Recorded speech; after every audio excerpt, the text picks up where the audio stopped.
Different cactus చూద్దాం.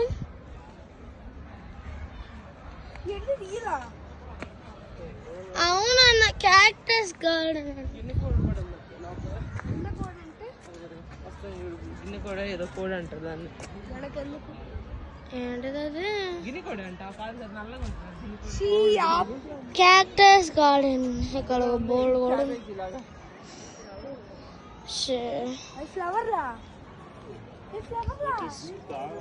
అన్ని type of cactus ఉన్నాయి.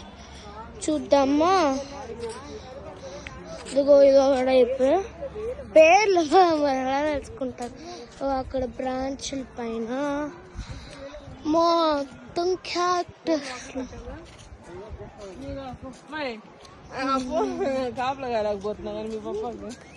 నన్ను క్యాక్టస్ గార్డెన్ ఇదిగో